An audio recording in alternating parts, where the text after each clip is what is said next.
क्या हो गया राज बेटे, तुमने ऐसा क्यों किया? सारदा ने भर आए गले से कहा। माँ मैं अन्नू बिना नहीं रह सकता।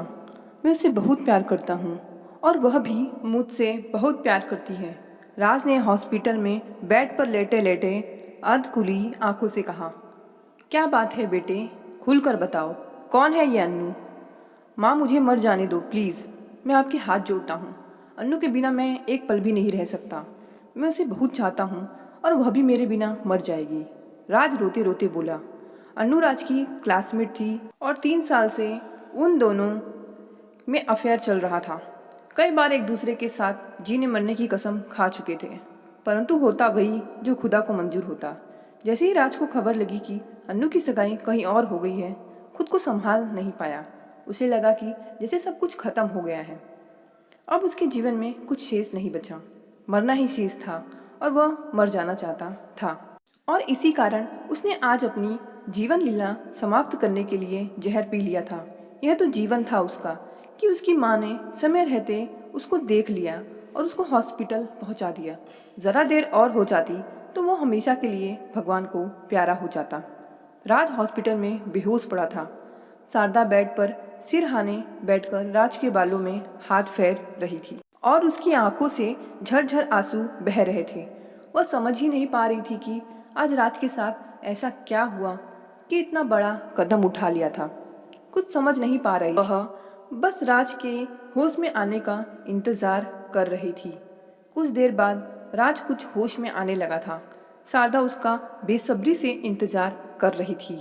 राज होश में आया तो शारदा उससे बातें कर रही थी। राज लगातार बोलते जा रहा था। माँ मैंने उसके पापा जी से बहुत विनती की, परंतु वही नहीं माने। वो उसकी शादी कहीं और कर देंगे। मैं उसके बिना नहीं जी पाऊंगा, मैं मर जाऊंगा। उसके बिना मेरी ज़िंदगी पूरी नहीं हो सकती। फिर वह भी मुझसे बहुत प्यार करती है माँ, वह मुझसे बहुत प्यार करती है माँ। तो मैं क्या करती हूँ बेटे? क्या मैं तुमसे प्यार नहीं करती? क्या तुम्हारे बिना मैं मेरी ज़िंदगी अधूरी नहीं है? क्या मैं तेरे बिना जी पाऊंगी? और तेरे पापा जो तुझे देखे बिना खाना नहीं खाते, क्या वह तुझसे प्यार नहीं करते बेटा?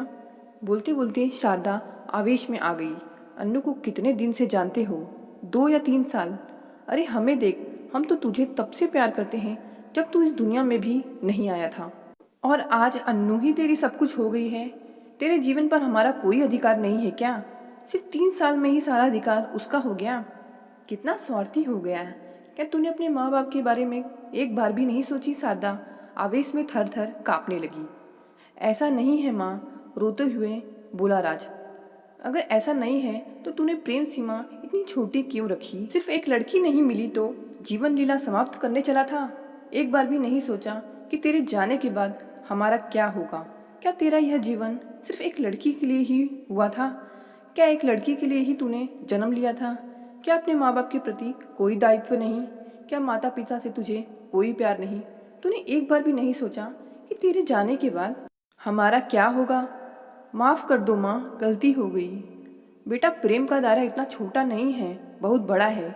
बरगद है बरगद, जिसकी जड़ें भाई बहन, माता पिता, गुरु शिष्य से लेकर रिश्तेदारों तक फैली हुई है। कसम खाओ कि आज के बाद कोई ऐसा काम नहीं करोगी। माँ इतना कहकर राज ने अपराधियों की भांति अपना सिर माँ की गोद में छिपा लिया और फफक फफक कर रोने लगा। माँ शारदा की आंखों में मोती टूट टूट कर उसके सिर पर ऐसे गिर रहे थे मानो उसके भीतर छाए अंधकार को दूर कर रहे हो और उसकी आत्मा प्रकाशमान हो रही हो। राज के मन में बस एक ही ख्याल आ रहा था, कितने अनाथ होते होंगे वो बच्चे जिनके माता पिता साथ नहीं होता। कितनी अभागी होती होंगी वो बहनें, भाई जिनके पास नहीं होता। अरे हम तो मिट ही चुके थे आज, गर सर पे माँ का हाथ नहीं होता। तो दोस्तों, आपको ये कहानी कैसी लगी? अगर आपको ये कहानी पसंद आई तो चैनल को सब्सक्राइब जरूर करें और बेल आइकन को प्रेस करना ना भूलें। धन्यवाद।